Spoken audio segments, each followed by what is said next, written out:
The novel Ashes into Light by VMS, Chapter 8. The Cage Tightened. The small rented house had begun to feel like a battlefield. Every wall, every corridor, every corner seemed to carry echoes of threats and whisper. Raga moved through her days with a calm mask, but inside the tension pressed against her ribs like a tightening fist.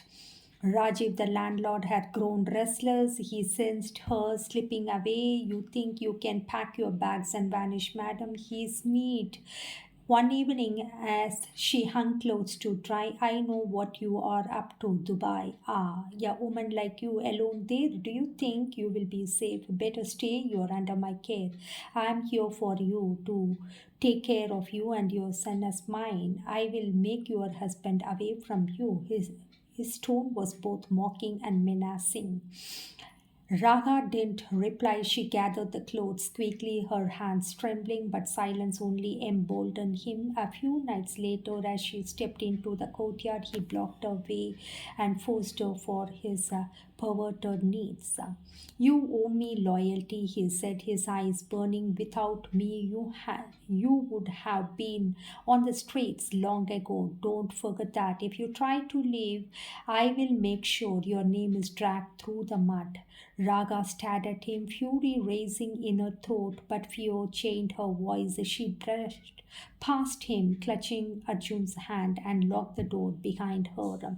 As if that weren't enough, um, hurry, shadow loomed larger. He began arriving without warning, his tone more aggressive each time he started to spin stories, what he heard, whether it is real or unreal, about the landlord Rajiv and Raga. And he started to, defame her in front of others. He put her in shame. You are selfish, Raga, he spat one evening, always chasing your dreams, never thinking of how it looks, a woman abandoning her husband's house, taking the child away. Do you know what people will say? Raga shot back. I am not abandoning anyone. I am building a future for Arjun. Why should I live chained by shame while you live freely?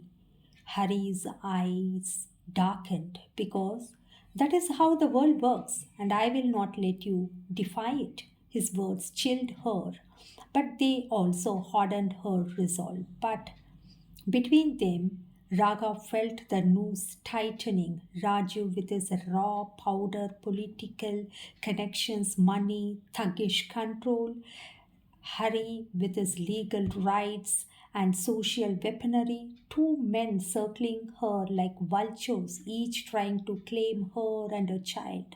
Sometimes at night, when Arjun was asleep, Raga sat by the window and whispered to herself, hold on, just a few more weeks, papers already, visa will come. You can do this, but the fear was real. If either man acted decisively, her dream could be shattered overnight. At school, she poured herself into her work. The students became her refuge. She laughed with them, guided them, corrected their essays with extra care. They never saw the storm raging inside her. But one prospective student lingered after class one day. Ma'am, she said softly, you always tell us to be brave. Are you all right? Raga blinked, caught off guard. She forced a smile. Yes, child, I'm fine. And you must always remember being brave doesn't mean having no fear. It means moving forward despite fear. The girl nodded, her eyes shining, and in that moment, Raga felt a spark of her own words strengthen her. Yet the cage was real.